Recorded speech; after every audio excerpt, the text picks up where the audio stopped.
찬송가 409장입니다.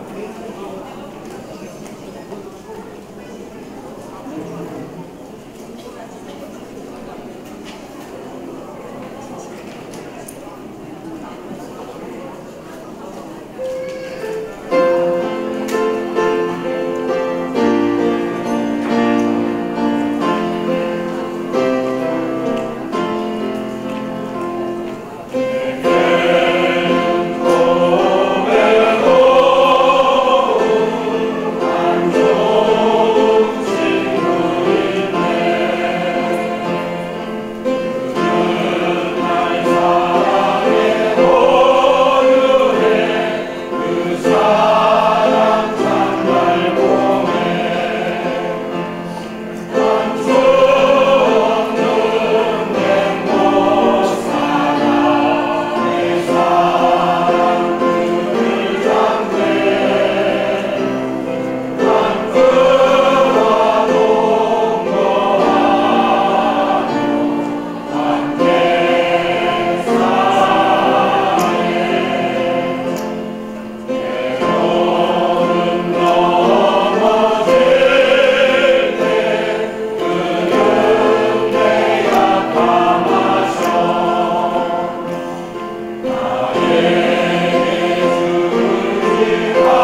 예수님 감사합니다. 저 주님의 이름 앞에 모입니다. 생명한 하루 허락하시고 기름 부음을 앙망합니다. 자매 집회를 강화하시고 기뻐와 생수가 넘쳐나게 하소서. 시가 우리의 마음을 돌이켜드립니다. 아멘. 주님을 찬양합니다. 아멘. 제가 252장 처음부터 준비하는 줄 알고 친척에 관하여부터 준비했는데 고충이라 생각하시고 들어주시기 바랍니다. 2분 8분 제가 사용하겠습니다. 친척에 관하여 디모데전서 5장 8절을 이렇게 말합니다. 어떤 사람이 자기 친척, 특히 자기 민족을 돌보지 않는다면 그는 믿음을 저버린 것이다. 성경은 자기 가족을 물론하고 자기 친척을 돌볼 것을 말하고 있습니다. 구약에 아주 좋은 그림이 있거든요. 그리스도에 주목할 만한 계보의 조상의 계보에 있는 사람인데 혹시 아시나요? 보아스입니다. 맞습니다. 보아스는 당대에 유력한 자요 부유한 농부라고 하였습니다. 그때 이제 룻이 귀향하지 않습니까? 시므와 함께. 룻은 남편도 있고 가정이 어려운 형편에 있었습니다. 그러므로 그는 이렇게 말합니다. 내가 네게 은혜를 입어서 그를 따라 이삭을 죽게 하소서 가지고 시므에게 허락을 받아서 배를 따라 밭에서 이삭을 죽게 되는데 우연히 보아스의 밭에 이릅니다. 우연히 임했고요. 두 번째, 마침 보아스가 그 자리에 있습니다. 그러므로 보아스는 나중에 알 수 있지만 내가 친족이긴 하지만 나보다 더 가까운 친족이 있다, 기업을 물을 자가 있다라고 말하는 것을 볼 때 그가 친척 관계임을 알고 있었고 그로 말미암아 많은 은혜와 특별한 은혜를 베풀게 됩니다. 그러므로 성경은 친척이 가난한 친척을 돌보는 것을 마땅한 일이라고 보여줍니다. 보아스는 더 나가서 엘리멜렉의 그 족속을 뭐랄까요? 엘리멜렉 집안의 대를 이을 수 있도록 룻과 결혼하지 않습니까? 룻은 엘리멜렉의 그리고 보아스의 그 두 채널의 한 통로가 되어 이세를 낳습니다. 다윗의 할아버지죠. 그러므로 첫 번째는 물질적인 필요를 보았다면 친척이 마땅히 돌봐야 되고, 둘째는 그 친척의 영적인 부분까지도 돌보는 것을 성경은 보여줍니다. 그러므로 우리가 친척을 돌보는 것은, 물질적인 면을 돌보는 것은 우리의 책임이요 의무며, 친척에게 복음을 전파하는 것은 마땅히 우리가 해야 할 일이라는 것을 우리는 보기 원합니다. 두 번째, 직업에 관해서 보충드리겠습니다. 에베소 4장 28절은 오히려 궁핍한 사람에게 나누어 줄 것이 있도록 자기 손으로 힘써 정당한 일을 해야 합니다 라고 말합니다. 내가 도적질하는 게 직업이야 라고 말할 수는 아무도 없지 않습니까? 세상 사람들도 그것을 직업이라고 여기지 않습니다. 우리는 더 나아가 여기 말씀하신 것처럼 어둡거나 비도덕적이거나 명예롭지 않거나 부당하거나 진실하지 않거나 깨끗하지 않거나 불법적인 거나 해로운 것을 직업으로 선택해서는 안 됩니다. 정당한 일을 선택할 수 있기 원합니다. 워치만니 형제님은 이런 말씀을 하셨거든요. 순상업이라는 표현을 쓰시면서 세상의 돈은 한정되어 있기 때문에 내가 다른 사람의 돈을 감소시키면서 나의 돈을 증가시키는 것은 순상업 매매에 해당되므로 이것은 의롭지 않다라고 했습니다. 우리는 이러한 직업을 가져서도 안 되고 우리는 이러한 일을 해서도 안 됩니다. 싼 가격에 매입해서 비싼 가격에 팔므로 다른 사람의 손실을 가져오고 나의 증가를 가져온다는 것은 그리스도인으로서 합당하지 않은, 정당하지 않은 직업이라는 것입니다. 여기 6가지 직업을 말하고 있습니다. 농부부터 의사, 양치기 다 나오지 않습니까? 여기 원칙은 이렇습니다. 자연 속에서 생산하는 것이고요, 자연과 협력하는 것이고요, 자연의 소산물을 취하는 것이고요, 자연의 소산물의 수고를 더하는 것이고요, 사람들에게 유익을 원하는 것, 유익을 주는 것입니다. 그러므로 그리스도인의 직업은 원칙적으로 하나님의 주신 것, 하나님의 공급과 축복과 보호를 앙망하면서 사람의 수고를 더하는 것입니다. 우리는 이러한 직업을 갖기 원합니다. 우리는 이러한 직업을 선택하기 원합니다. 한 면에서는 직업이 우리의 선택이지만 한 면에서는 직업은 하나님의 안배입니다. 천직인 것이죠. 베드로는 사람을 낳는 업무로 불림받기 전에 물고기를 낚는 어부였습니다. 이것이 우연일까요? 요한도 어부였죠. 그는 그물을 깃고 있었고 후에 교회를 보수하는 그물의 사역을 합니다. 이것이 우연일까요? 이것은 전적으로 하나님의 안배입니다. 하나님은 그들의 업종을 알았을 뿐만 아니라 업태까지 알았어요. 이 사람이 그물을 기어야 되는 직업을 가져야 될지. 그죠? 이것은 하나님의 안배인 것입니다. 다윗의 예를 들어볼까요? 다윗은 내가 저 골리앗을 돌멩이질 해가지고 적장을 쓰러칠 수 있다 라고 감히 말할 수 있었는데, 왜냐하면 그가 목동이었기 때문입니다. 그는 날마다 성실히 양들을 지키고 맹수들을 싸워 그 수련하고 노련함을 얻었기 때문에 주님 앞에 받을 수 있었던 것입니다. 그러므로 우리는 한 면에서 이것은 선택이지만 한 면에서는 주님의 주신 안배라는 것을 보기 원합니다. 모세도 동일합니다. 모세도 이집트 왕자로서 그 직무를 다했고 후에는 목동으로서 그 어떠함을 배웠습니다. 그러므로 주님 앞에 그의 직업이 예창기에 속한 직업이 쓰임 받는다는 것을 우리는 볼 수 있습니다.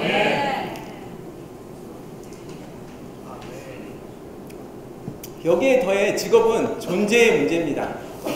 엘리에게도 두 아들이 있었습니다. 이 두 아들은 태어날 때부터 이 제사장의 직무를 수행하도록 안배받았습니다. 그렇지만 그 두 아들의 존재가 합당하지 못했기 때문에 그 직무를 행할 수 없음을 우리는 볼 수 있습니다.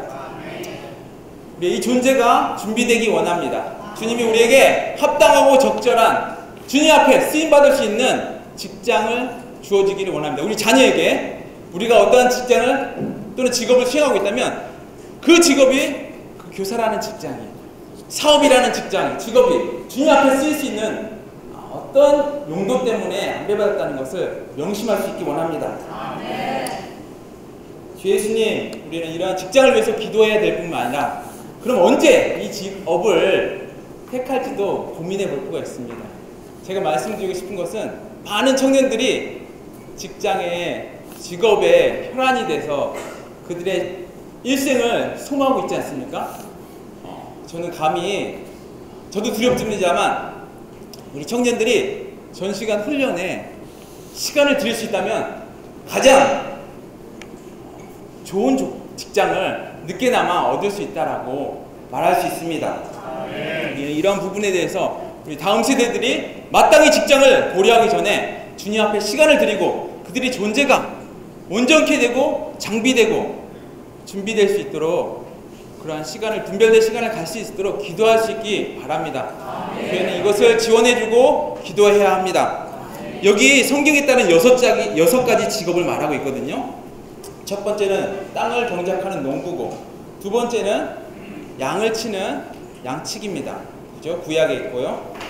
그 다음에 신약으로 넘어와서는 어부가 있고요. 천막 만드는 일이 있고요. 조금 더 고급 직업이라고 할 수 있는 누가에 의해서 예표된 의사가 있고요. 우리가 그렇게 귀하게 여기지 않은 노예도 직업입니까? 라고 말할 수 있는데요. 노예들이라는 직업을 6가지를 언급하고 있습니다. 아멘. 저는 여기서 영적인 부분들을 잡기 원합니다. 우리는 다 주님을 향해서 씨를 뿌리는 농부로 영적인 면에서 다 부름받았습니다. 아멘. 우리 이것을 경작해야 하며 또 더 나아가 어린 양을 치고 돌보는 목동으로 다 부름받았습니다. 신약으로 넘어오면요, 동일하죠. 다 세상 가운데 있는 물고기를 낚는 어부로 불림받은 것입니다.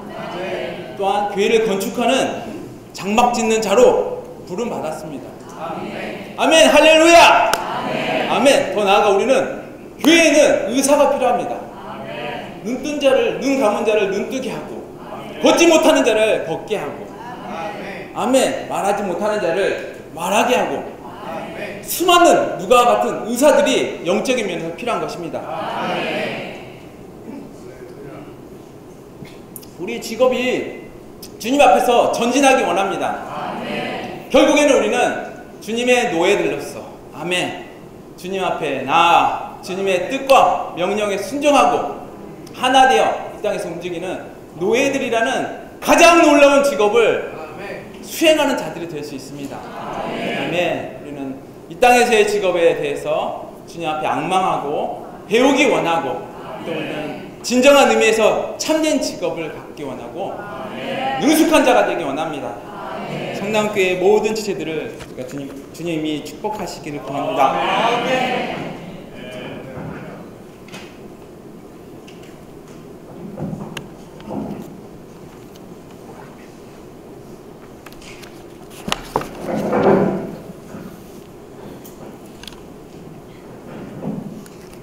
아멘. 주님을 사랑합니다. 우리는 언젠가는 반드시 그리스도의 심판대 앞에 설 것입니다. 그때 주님은 몇 가지를 물어볼 것인데, 첫째는 우리의 생명이 정말 주님 앞에서 얼마나 자랐는가, 이걸 볼 것입니다. 여러 가지 또 질문이 있겠지만, 또 하나는 우리가 일생 동안 어떻게 생활해 왔는가도 물을 것입니다. 그렇기 때문에 오늘 여기 믿는 이들의 생활에 관한 몇 가지 항목, 이 항목은 진리는 아닙니다. 진리는 아니지만 이 항목 속에 담겨있는 것의 원칙을 따른다면 우리가 그날 주님의 심판대 앞에서 칭찬을 들을 것입니다. 여기에 직업, 일의 원칙이 있습니다. 원칙입니다. 이 원칙은 다른 원칙이 아니라 통제하는 신성한 원칙입니다. 주님도 직업이 있었을까요? 없었을까요? 주님은 이 땅에 오셔서 목수의 집에서 태어나셨고 목수의 일을 하셨습니다.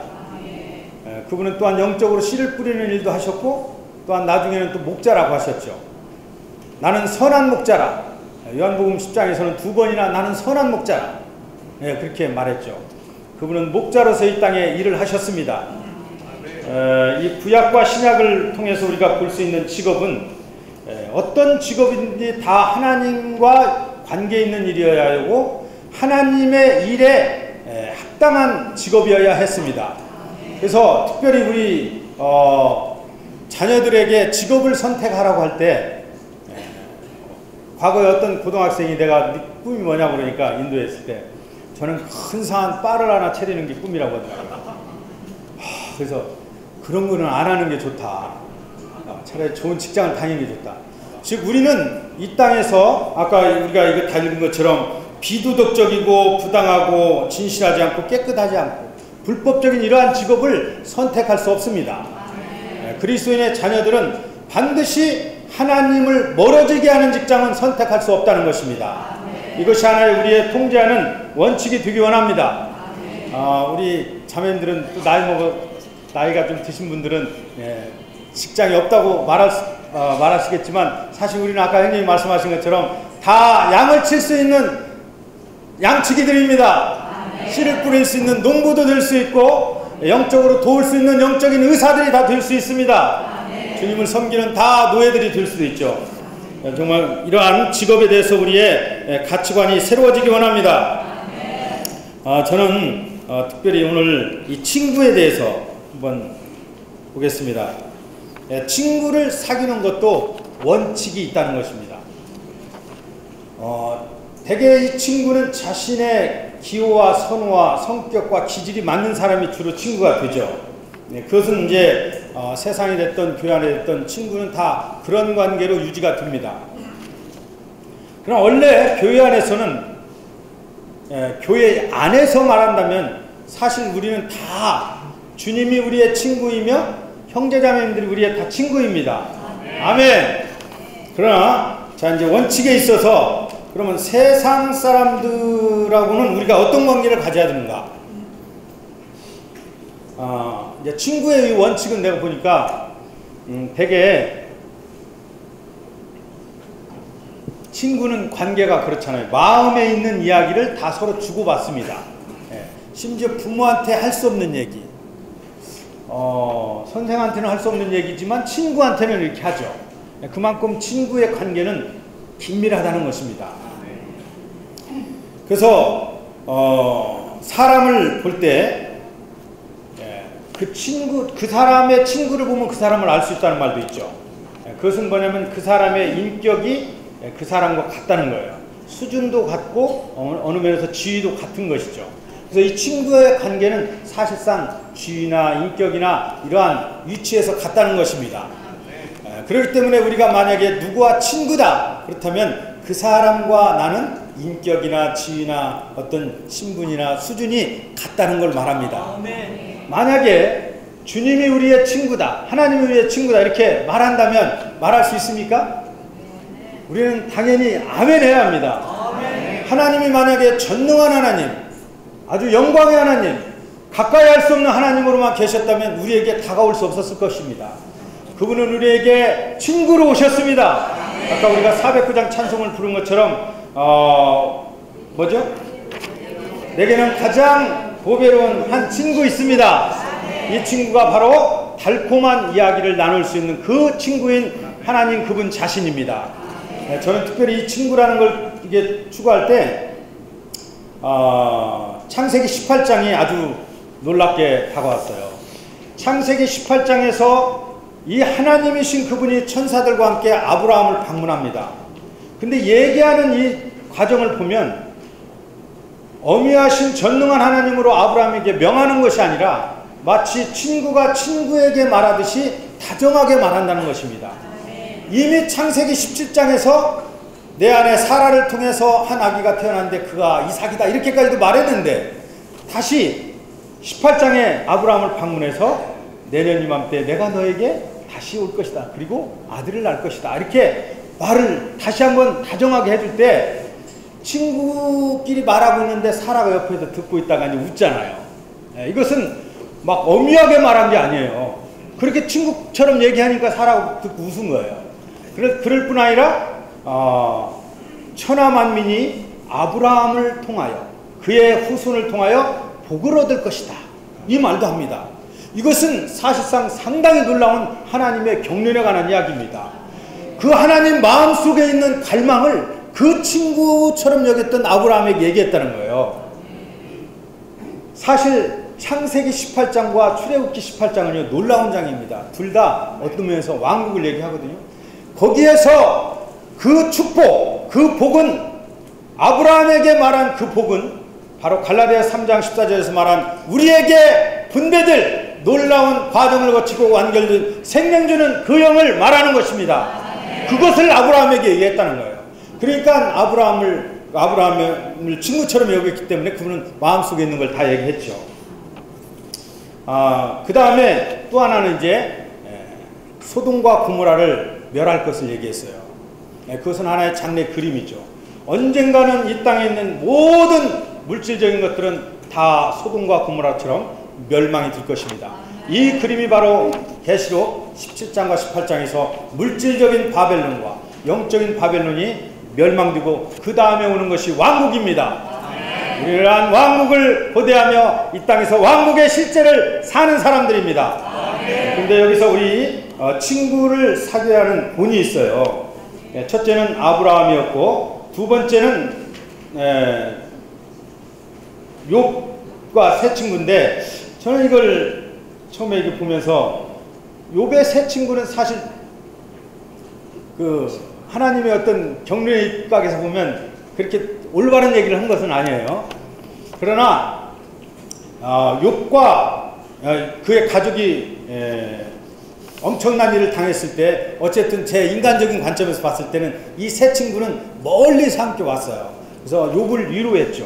사실 그 위로하는 말이 하나님의 뜻은 아니었습니다. 하나님은 욥을 벗겨서 그를 하나님께 더 가까이 가게 하게 했는데 욥의 세 친구들은 욥이 이제 잘못해서 심판을 받았다 이렇게 얘기했죠. 그러나 어쨌든 이 친구들의 관계는 하나의 본이 된다는 것입니다. 그 다음에 이제 여기에 또 하나 있는데 이게 뭐 시간이 없으니까 저는 맨 마지막에 다니엘과 그의 세 친구. 오늘날 우리는 사실 이제 대부분이 교회 안에 이제 생활하는 우리 지체들은 세상 친구를 아마 다 끊었을 거예요. 만약에 우리 그 생활하는 그 자녀들이 우리 가정 생활하는 자녀들이 친구를 사귀는 데 있어서 예의주시해 봐야 됩니다. 그 아이가 누구를 만나는지, 누구를 만나서 친구 관계를 유지하는지 잘 보고 그 친구 관계를 잘 인도해 줘야 합니다. 그럴 때 그 자녀는 빗나가지 않고 교회 안에 올바로 쓸 수 있습니다. 우리도 마찬가지죠. 오늘 이 불모지와 같은 오늘날 우리가 누구를 사귀고 누구와 함께 교통하는 것은 너무나 중요합니다. 여기 그 워치만 형제님의 책에 보면 그 뭐라고 되어 있냐면 그리스도인이 어떤 어려움을 당했을 때 그 어려움을 세상 친구한테 얘기하는 것은 가장 수치스러운 것이다. 우리는 정말 어떤 어려움이 있고 환경이 어떤 곤고한 상황이 닥쳤을 때 우리는 주님, 우리 친구인, 참 친구인 주님 앞에 나갈 뿐 아니라 우리의 정말 주님의 이름을 순수하게 부르는 우리의 형제 자매들에게 가서 그들과 좋은 관계, 친구의 관계를 맺음으로 그들과 교통함으로 그러한 어려움을 해결받을 수 있기 원합니다.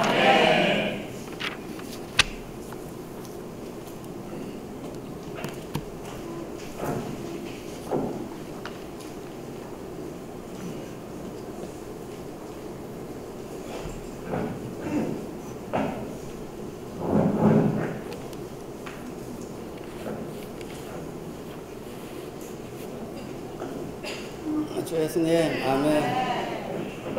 지금 우리가 직업을 문제를 다루고 또 친구를 다루는데 특별히 직업 문제에서는 여기에 여기 계신 우리 형제 자매님들은 뭐 이미 직업에서 이제 관계가 없고 여기 관계가 없는 메시지인 것 같지만은 우리 자녀들을 위해서 이 메시지가 필요하다고 느낍니다.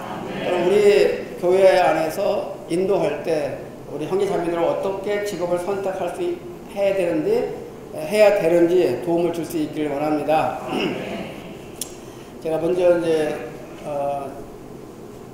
직장 생활을 16년 동안 좀 해봤습니다. 근데 처음에 교회 생활을 쭉 하다가 직장에 들어가니까 문화가 너무 달라가지고 하나의 무슨 얘기가 있었는데 제가 하나 그냥 간단하게 언급하고 넘어가겠습니다. 제가 이제 처음에 은행 업무를 하는 데를 들어갔어요. 들어가니까 이제 대학교를 졸업했으니까 총무계장을 시키더라고요. 총무계라는 것이 이제 지점장에 이제 뭐 뒷바라지 하는 거죠.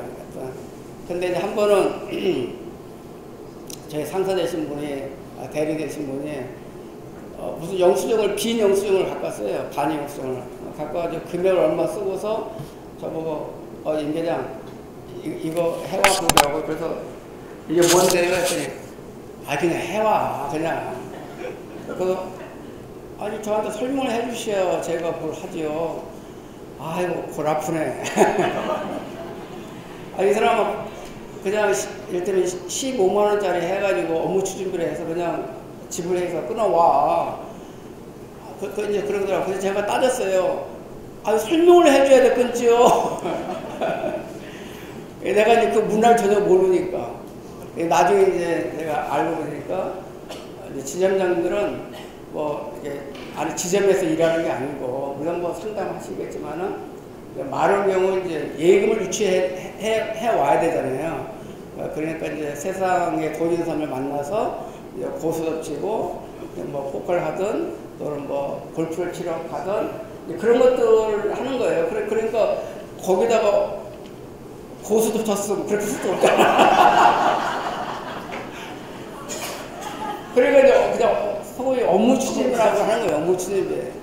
그래서 근데 이제 그 지불회사가 이제 개원 그러니까 이제 계장 대리 이제 지점이니까 뭐 한 10대 몇개가 안 되니까 이제 지점장 해가지고 이제 하는데 내가 도장을 안 찍었어요. 그러니까 이제 지점 안 찍고 대리하고 지점장만 해가지고 집행됐어요. 그러니까 얼마나 저를 미워하겠어요.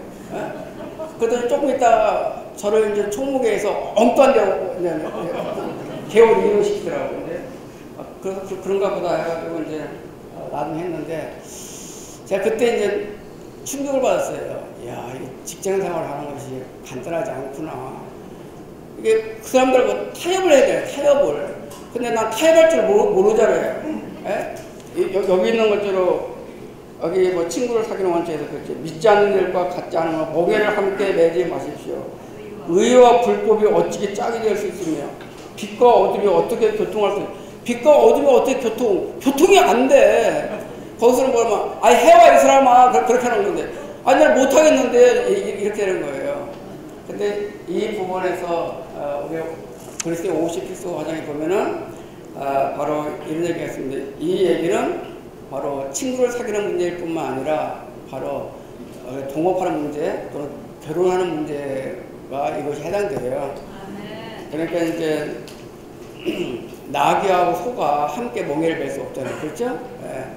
소는 바로 이렇게 깨끗한 동물이고 정결한 동물이고 나귀는 부정한 동물이니까 함께 멍에를 맬 수가 절대 함께 멍에를 맬 수가 없어요. 마찬가지로 믿는 자와 믿지 않는 이가 함께 결혼할 수 없고 믿는 이와 믿지 않는 이가 함께 동업할 수가 없다는 것입니다. 왜 그러면 그들이 기질이 틀리고 본성이 틀리고 추구하는 목표가 다르고 관심이 다르기 때문에 그렇게 할 수 없는 거예요. 근데 할 수 있다고 막 어기는 사람들이 있어요. 근데 사실 우리는 성경 말씀을 따라갈 필요가 있습니다. 그러니까 스펄전 형님이 이런 얘기를 했죠. 이제 결혼을 약혼을 하기 위해서 한 자매가 한 이방인 청년을 데리고 와서 이제 복음을 전해서 결혼시키려고 이제 결혼을 이제 하기를 원했다는 거 아닙니까? 그러니까 스펄전은 나이가 드셨으니까 그 처녀에게, 그러니까 그 자매에게 탁자 위에 올라가라 하고서, 자, 내가 나를 손을 잡으라고, 나를 끌어올려보라고. 그러니까 끌어올릴 수 있어요, 없어요? 없잖아요. 그러나 자, 다시 날 손을 잡아보라고. 내가 너를 끌어내리겠다고. 그리고 금시 끌어내리잖아요. 이와 마찬가지로 믿지 않는 일을 바로 이런 끌어올리는 것은 상당히 어렵다는 것입니다. 그러나 믿지 않는 이가 믿는 일을 끌어당기는 건 너무나 쉽다는 얘기입니다. 그 얘기는 우리가 뭐 세상의 소금이라고 뭐 빛이라 했으니까 이방인들에게 영향을 줄 수 있을 것 같지만, 물론 영향을 줄 수 있죠. 그러나 영향을 주는 것보다도 이방인들한테서 영향을 더 많이 훨씬 받기 쉽다는 걸 아셔야 됩니다. 네. 그래서 제가 좀 여담이지만 지금 자매가 이제 목욕 출장에서 오늘 못 나와서 내가 자매 없으니까 얘기할 수 있어요. 근데 우리 자매는 또 자매 집에서 이명자 또 그 얘기 했다 하더라고. 또 나팔 불지 만다.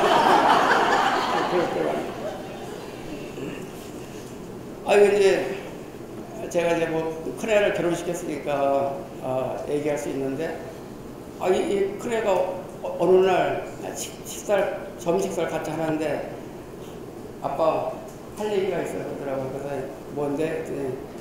스마트폰으로 이렇게 사진 있잖아요. 그래가지고 이게 누군가 남자를 보여주더라고요.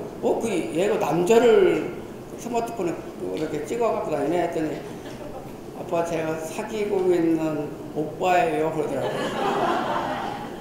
내가 그때 얼마나 큰 충격을 받았는지. 그래서 나는 이미 이거 고린도후서 6장 14절 15절을 알고 있기 때문에 이러면 안 되는데, 그랬더니 뭐 하여튼 그 얘기 하려면 시간 다 가니까 여기 앞에서 얘기한다면은 내가 무슨 얘기를 했어요. 그랬더니 그러면은 아빠가 그런 사람을 좀 데려와 그러더라고요. 근데 아빠는 그런 재주는 또 없잖아요. 그러면서 왜 못하게 해? 뭐 그런 얘기 하더라고요. 그래서 이제 어떻든 간에 이제 막 그런 얘기가 우여곡절 끝에 있어가지고 자기가 결혼해서 주민 금요일로 그 사위가 그래도 교회생활 안에 지금 하고 있어요. 다행히. 그러나 그때 제 마음은 참 너무나 아프더라고요. 이게 우리 자녀들에게 미리 이런 것을 알려줬으면은 좀 더 도움을 받았을 텐데, 나중에 크고 나니까 이제 말을 안 듣더라고요. 그래서 내가 너무나 마음이 상해가지고 어떻게 하면은, 얘야, 너는 왜 아빠 말 안 듣고 오빠 말 듣냐?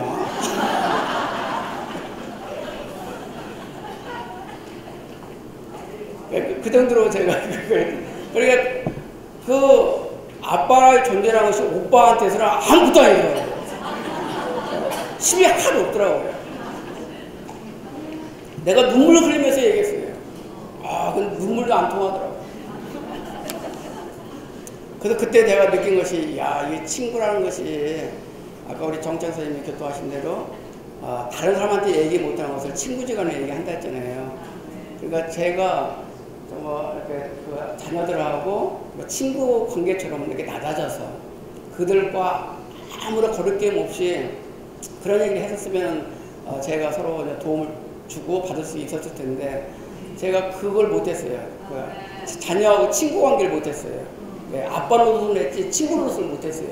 그러니까 저한테 그것을 감췄어요. 그러니까 보니까 그 동생도 알고 있고 엄마도 알고 있는데 나만 모르더라고요. 저만. 이때 배신감. 야, 근데 그것이 뭐냐면은 자녀들과 친구 관계가 될 필요가 있다는 것입니다. 이해하겠죠? 네? 그래서 그때 제가 이것을 하나 좀 깨달았어요. 그 다음에 직업을 우리가 얘기한다면은 여기 여러 가지 직업이 있지만은 하나에 크게 나눈다면은 풍성을 더하는 직업이 있어요. 풍성을 더하는. 두 번째는 가치를 높이는 직업이 있어요. 그 다음에 세 번째는 제가 일하는 사건을 얻는 것, 어떤 기술을 제공하고 이런 것, 이런 직업이 있어요. 그러나 가장 좋지 않은 것은 바로 순상업을 하는 직업은 하나님이 원치 않는 직업이라는 것을 앞에서 우리 형제들이 했습니다. 그러나 어쨌든 이걸 다루기 전에 어떤 느낌이냐면 우리가 주님을 믿기 전에 여러 직업이 있을 수가 있어요.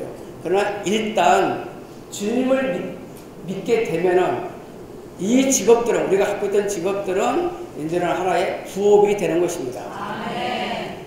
그리스도인의 주된 직업은 바로 뭡니까? 주님을 섬기는 것입니다. 그것은 하나님 부업이라는 거예요. 우리가 출애굽기 19장에 보시면 하나님께서는 이스라엘 백성 모두가 바로 제사장 나라가 되기를 원했잖아요. 그러나 이스라엘 백성들이 출애굽기 32장에서 금송아지 앞에서 제사장의 그 직분을 잃어버렸어요. 그러나 신학에 와서는 바로 우리가 베드로전서 2장 9절 같은 데라든가 계시록 1장 6절에 보면은 바로 우리를 바로 다시 그리스도 예수님에게 그분께서 우리를 다시 제사장이 되게 하셨습니다. 오늘날 구약에서 이스라엘 백성들이 제사장 나라가 되기를 원했지만은 그것이 실패했기 때문에 오늘날 시작을 해서는 교회가 마땅히 바로 제사장 나라가 되기를 원하는 것입니다. 그렇다면 우리는 다 누굽니까? 바로 제사장들인 것입니다. 과거에 내가 교사였다 하더라도 우리 여기 권선배님 교사하셨죠? 김양남님도 다 교사하셨죠? 그러나 형제님이나 자매님은 지금 교사로 기억되지 않으실 거예요. 바로 뭡니까? 하나님을 섬기시는 분들로 기억될 것입니다. 그러니까 사도행전을 읽어보시면은 사도 바울이 장막 뛰는 일을 했어요. 그럼 누가 사도 바울이 장막 뛰는 사람으로 기억합니까? 오늘날 사도 바울은 정말로 사도로서 혹은 교사로서 복음 전하는 자로서 하나님을 섬기는 사람으로 기억될 수 있듯이 오늘날 우리가 어떤 과거에 어떤 직업을 가졌던지 그날 주님을 믿는 이후로 우리는 바로 왕같은 제사장으로서 바로 하나님을 섬기는 사람으로 나타나기를 원합니다. 그래서 우리는 이런 것들은 주업이 아니고 부업이어야 돼요. 그래서 우리 여기 이름을 아예 부업으로 지신 분이 있어요. 그래서 김부업이에요. 부업. 우리는 바로 하나님을 섬기는 것이 주업이고 바로 이런 것들은 바로 부업이 되어야 되는 것입니다. 근데 부업이 주업을 하는데 영향을 줄 수 있어요. 이것 때문에 하나님을 섬기는 것이 정말로 어렵게 된다면 우리는 그 직업을 상당히 고려할 필요가 있습니다. 바로 우리는 집회 생활을 하는데 너무나 지장을 줘. 그러면 우리는 직업을 바꿔야 되는 것입니다.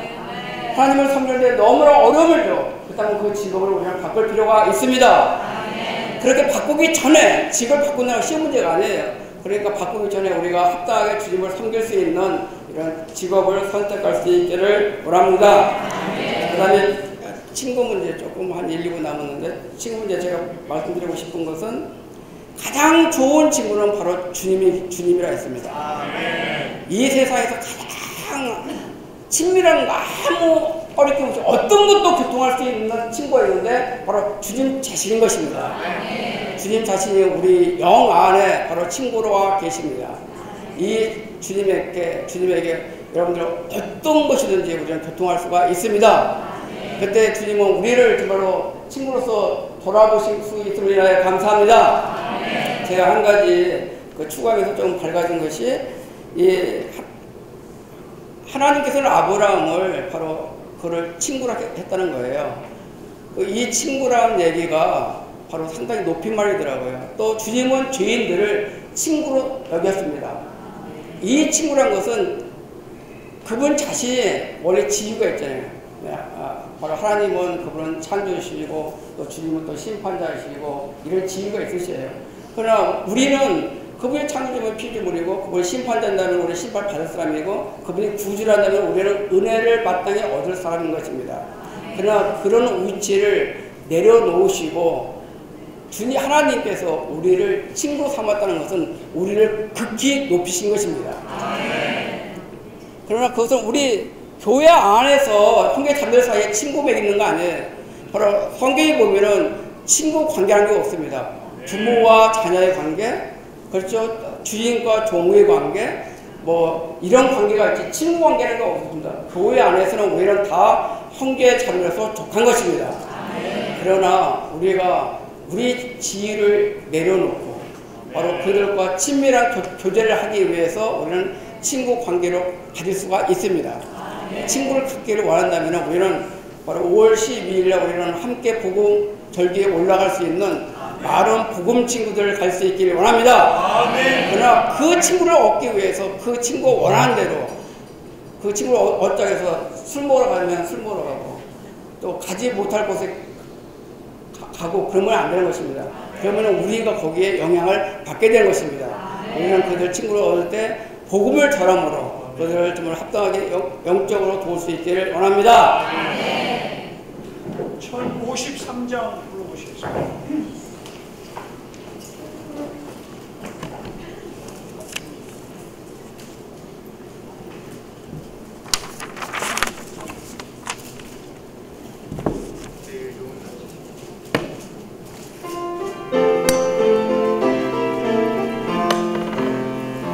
제일 좋은 나의 친구 주 예수 아름답고 나의 모든 것 되네 내 모든 필요함과 공급은 주 안에서 이루어진다네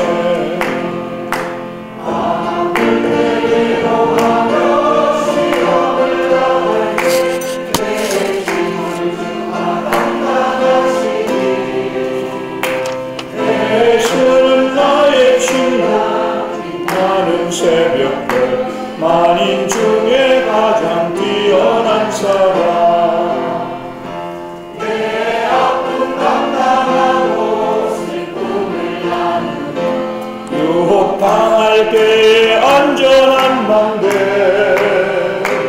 모든 것 내려놓고 우상을 버리니 내 안에서 강한 능력 되시네 세상에 대적받고 시험을 당해도 예수 너희 곁에 향하리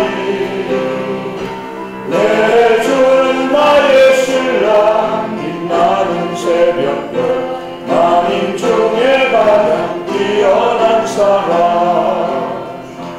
나 항상 버리지 않고 연락해 주시니 믿음으로 살며 그뜻 따르리 올 시험 당할 때도 두려움 없기는 하나로 내게 공급하시니 영광의 들림 받아 주 하늘 배우니 그때에 내 맘 기쁨 넘치리 내 주는 나의 신랑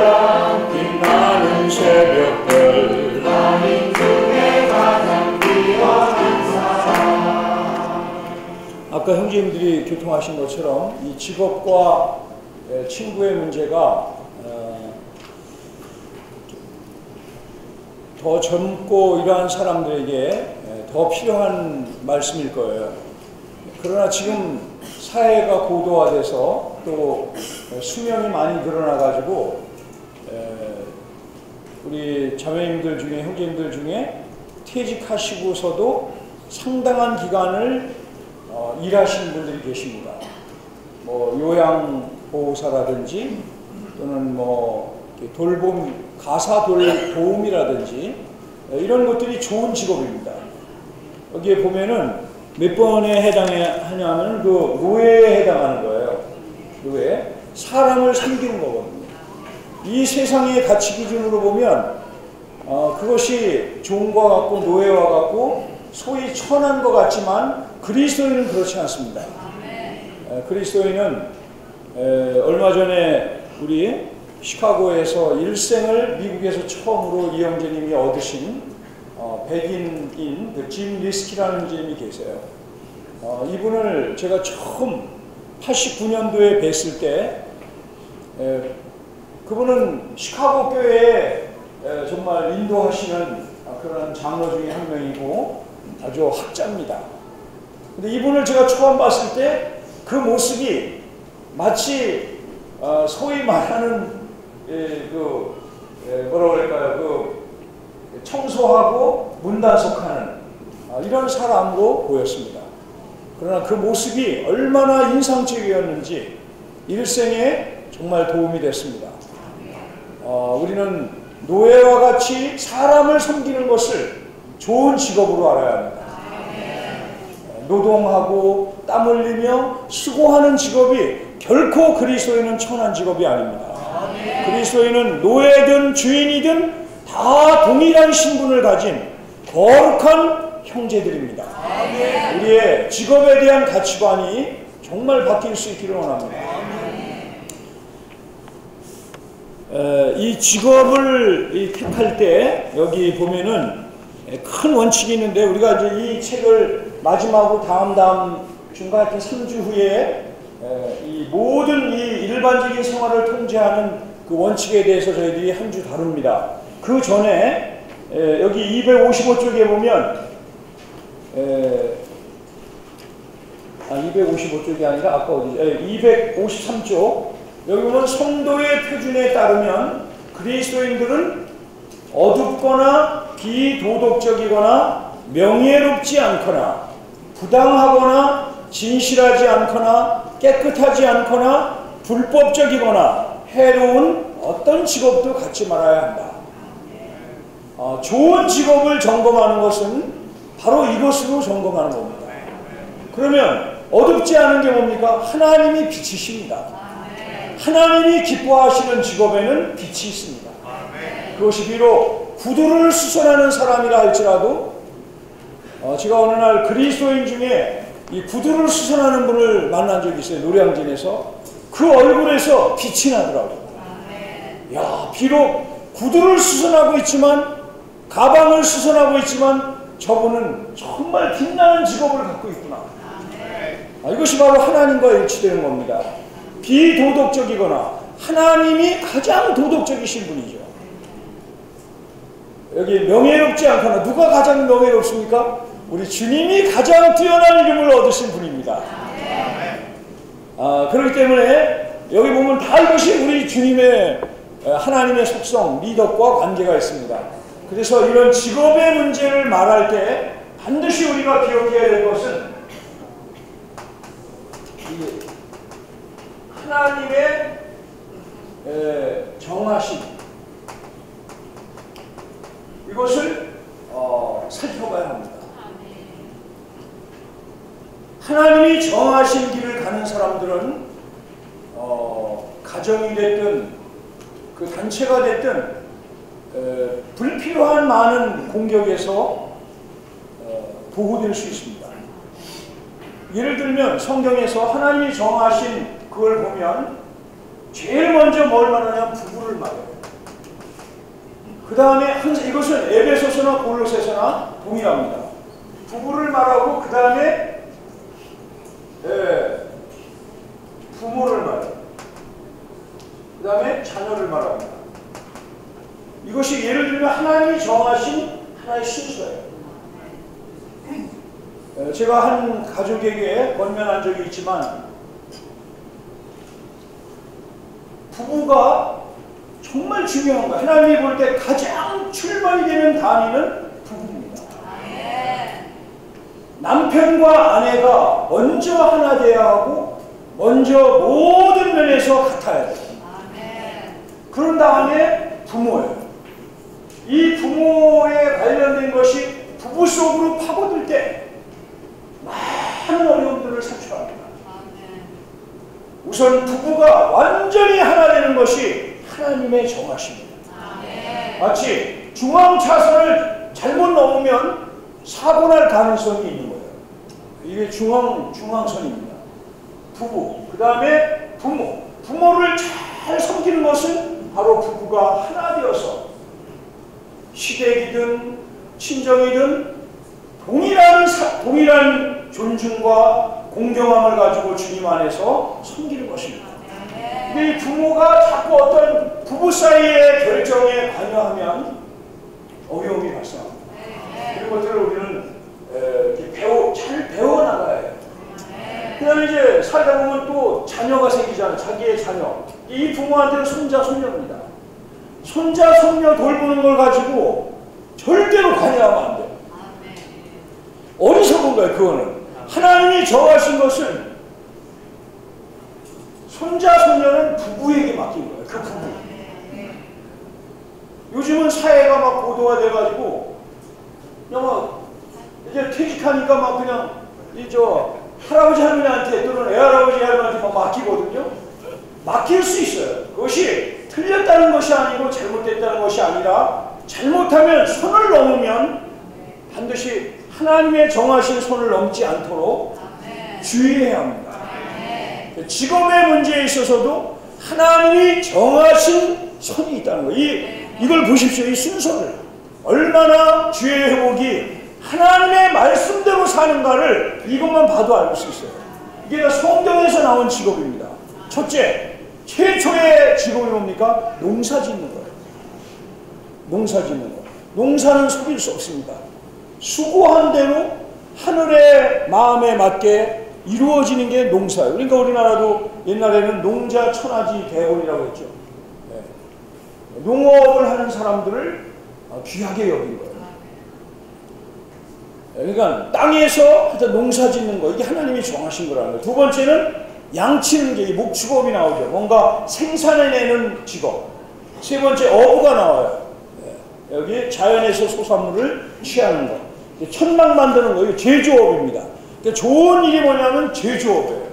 제조업도 엉뚱한 걸 제조하면 안 되죠. 어두운 걸 제조한다든지, 여기 아까 말한 원칙이 있죠. 이게 다 어둡거나 비도덕적이나 명예롭지 않거나 부당하거나 이런 것들은 제조하면 하나님의 정하심을 어긋나는 거기 때문에 반드시 어려움이 생기는 거예요. 그래서 우리는 제조업이 또 좋은 직업이에요. 그 다음에 의사, 이게 다 성경에 나온 순서대로 쓴 거예요. 그 다음에 마지막으로 노예들. 우리는 뭐 항상 노예들이니까 얼마나 좋은 직업이에요. 그렇죠? 정말 우리는 최고의 하나님을 섬기는 노예들로서 최고의 직업을 갖고 있어요. 언제까지요? 여기 우리 연세 많으신 형제님들 여기 계신데 언제까지입니까? 종신토록. 누가복음 1장 75절에 보면 왜 주님이 이 땅에 오셨는가? 그것은 바로 종신토록 주님 앞에서 의와 거룩함으로 그분을 섬기게 하기 위한 것입니다. 그러니까 그리스도인은 종신 직업이에요. 우리의 직업이 뭡니까? 아까 형제님들 교통하신 것처럼 주업이 바로 주님을 섬기는 것입니다. 또 주님의 몸인 교회를 섬기고 교회의 구성원인 성도 한 명 한 명을 섬기는 것입니다. 정말 이러한 놀라운 직업을 주신 걸 감사하고, 그 다음에 여기 이런 직업을 가질 때 너무 막 살피고 막 이걸 따지려고 하지 마시고 주님의 빛비춤을 받아야 돼요. 내가 주님의 정하심에 맞는 직업을 수행하고 있는가는 늘 기도하는 가운데 빛비춤을 받기 원합니다. 여기 중요한 하나의 동업을 하면 안 된다. 동업. 이방인과의 동업은 말할 것도 없고 형제들 간의 동업도 우리는 안 해야 돼요. 저는 한 40여 년 동안 제가 교회 안에 있으면서 동업이 성공한 걸 보지 못했어요. 형제들 사이의 동업도 거의 망하는 걸로 끝나더라고요. 왜 그렇습니까? 답은 하나님의 정하심을 어겼기 때문이에요. 여기에 여호사밧이라는 아주 경건한 왕이 있었어요. 유다에. 정말 기도함으로 찬송함으로 그 나라를 지키고 아주 경건한 왕이었어요. 그런데 이 왕이 북이스라엘의 아하시아라는 그 성경에도 악독한 왕이라고 했거든요. 이러한 왕과 친분을 맺고 잘 좀 어떻게 해보려고 상선들을, 이 무역하는 무역선들을 막 제주했습니다. 나름대로 나라를 부강하게 하려는 뜻이 있었겠죠. 그러나 하나님이 여기 보면은 거기에 대해서 제가 이 선지자를 통해서 하나님이 여호사밧에게 어떤 말씀하시냐면 여호와께서 왕의 일을 방해하실 것입니다. 그 동업하는 일을 방해한다는 거예요. 자매님들은 물론이고 자매님들은 깨어서 형제님들이 동업하는 일을 필사적으로 막아야 돼요. 그리고 교회 안에는 가능한 동업의 일이 없어야 돼요. 우리는 정말 이것을 주의합니다. 이 동업이라는 것은 이방인과는 말할 것도 없고 형제들 사이에도 이러한 동업을 정말 주의하시기를 바랍니다. 결국은 에시온 개발이라는 거기에서 지은 배들이 그 상선들이 다 깨져버렸습니다. 이건 뭘 암시합니까? 동업은 정말 주님이 원하는 게 아니에요. 이것을 주의할 수 있기 바랍니다. 그다음에 이득이 나면 어떻게 합니까? 우리의 모든 수고와 각종 직업을 통해서 난 이득이라는 건 뭡니까? 내가 먹고 살고 입고 아이들 교육시키는 것. 이거 제외하고는 그게 다 이득이에요. 네? 이득이 나면 어떻게 합니까? 간단해요. 우리 원칙은 주님이 알려주셨어요. 줄이고 목마르고 나그네 되고 헐벗고 병들고 감옥에 갇힌 사람들을 위해서 하나님의 일을 위해서 하나님의 일꾼들을 위해서 쓰는 거예요. 아주 간단합니다. 이게 하나님의 정하심이에요. 만약 우리가 이득을 이렇게 처리한다면 하나님의 정하신 길을 가기 때문에 반드시 주님이 거기에 부어주심이 있습니다. 주님이 우리를 축복하시기 바랍니다. 그 다음에 이제 마지막으로 친구 관계인데 아까 형제님들이 교통하셨습니다. 많은 부분을 교통하셨는데 우리에게 친구가 있다면 가장 좋은 친구, 종신토록 친구는 누구예요? 우리 주 예수님이에요. 그러니까 우리가 그분의 이름을 많이 부르잖아요. 일어나자마자 주 예수님. 얼마나 그분이 우리의 친구입니까? 모든 걸 다 아시면서도 우리를 사랑하시고 우리의 모든 걸 다 아시면서 우리를 용납하시고 그런 친구가 어디 있습니까? 네. 이게 주님을 사랑하다 보니까 진짜 친구를 사랑하다 보니까 그 친구의 친구가 있어요. 그게 우리입니다. 사랑하는 그 진짜 친구의 친구가 여기 있는 거예요. 네? 그러면 저도 정말 중마고서부터 아주 좋은 친구들이 있어요. 친구들이 많습니다. 그러나 진짜 친구와 그 진짜 친구의 친구들하고 지내다 보니까 그림자 친구들하고는 시간을 가질 시간이 없는 거야. 근데 그 친구가 진짜 친구의 친구가 되면 또 자주 만나요. 근데 그렇지 않으면 만나기가 힘들어요. 아주 제가 친구 했을 때 이 어떤 물질적인 면에서 가장 좋은 친구다 하면 제가 써내는 그 이름이 있어요. 근데 그 이름 어느새 그 전화번호가 이게 통화가 안 되는 거예요. 뉴질랜드 오클랜드에 사는데 연결이 안 되는 거예요. 어떻게 찾으려도 못 찾겠더라고요. 이 세상에 있는 친구는 우리가 끈을 내서 끊는 것이 아니라 절대로 우리 친구들을 사랑해야 돼. 예. 그러나 그냥 뭐 할 수 없는 거죠. 어떡합니까? 기도하고 또 주님이 만나게 하신다면 복음을 전하는 데 의의가 있습니다. 예. 그리고 뭐 이 정도면 될 것 같습니다. 찬송가 하나 부르는 동안 우리 자매님들 나오셔서 신원하시고, 오늘은 조금 한 10분 일찍 끝내도록 하겠습니다. 세상 복 없을 때 한번 불러보실까요? 389장 부르고 자매님들 앞으로 나오셔서 시간 지켜서 짧고 강하게 강화하실 수 있기 바랍니다. 389장.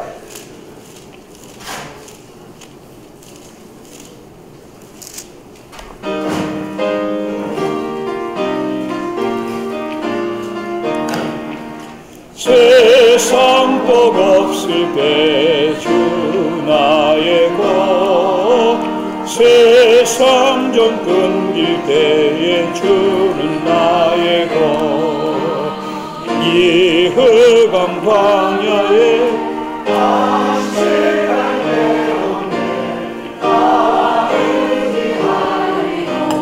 주는 나의 것, 주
예수님 감사합니다.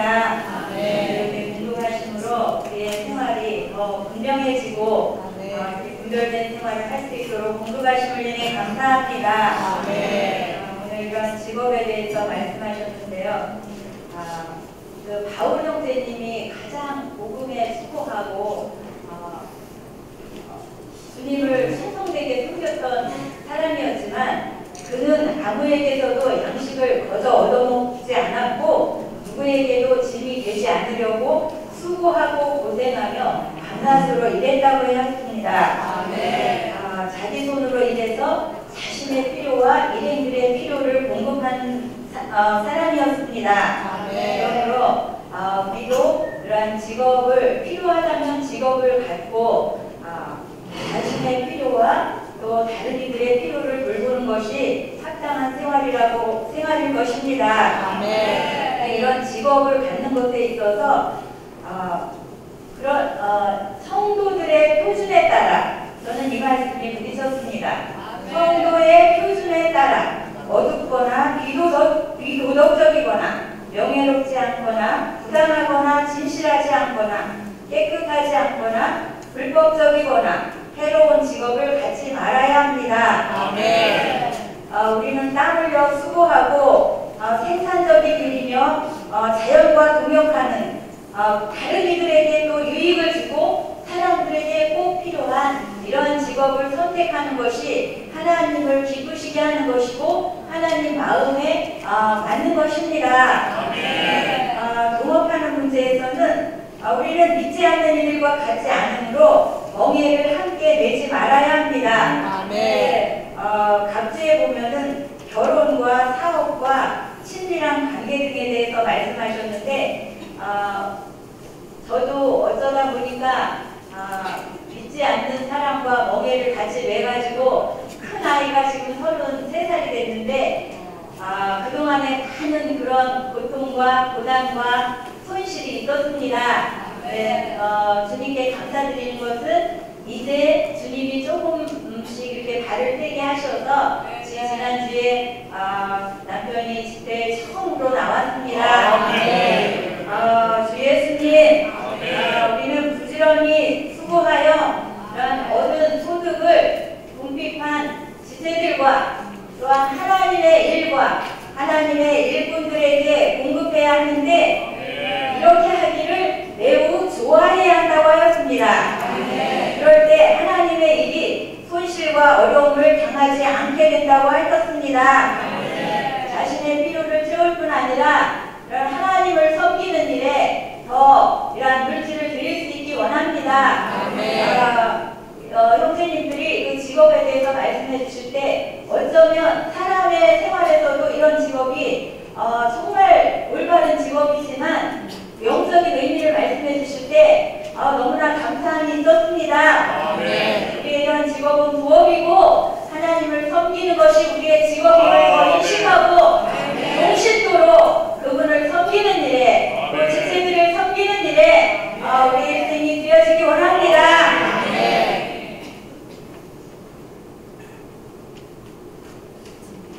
이번 메시지는 굉장히 간단해서 제가 그 성경을 아는 그 지혜가 부족한 사람으로서는 이렇게 어떤 말씀을 전해야 될지 잡을 데가 없었어요.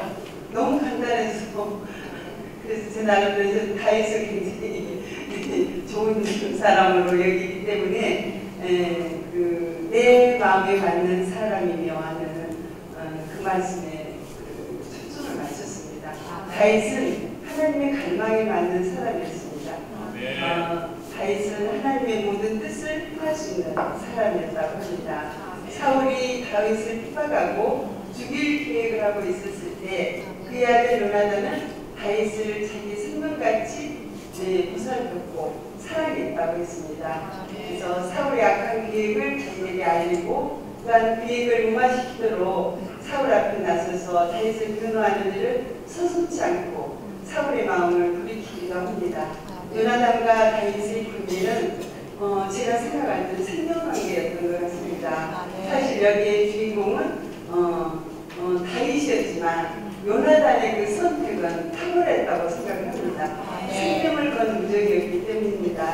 요나단은 혈육에 속한 사람이 아니었고 아버지의 그 육체에 속한 뜻을 방심하지 않고 하나님 마음에 합한 사람인 다윗과 친구가 되므로 훗날 사울과 그의 아들들이 죽은 후에 다윗은 요나단의 아들 우리보셋을 찾아 자신을 살려서 같이 먹고 사울의 밭을 그에게 돌려주고 하는 그런 일들을 많이 했을 때 요나단과의 약속을 지키는 신실한 사람 다윗을 보게 됩니다.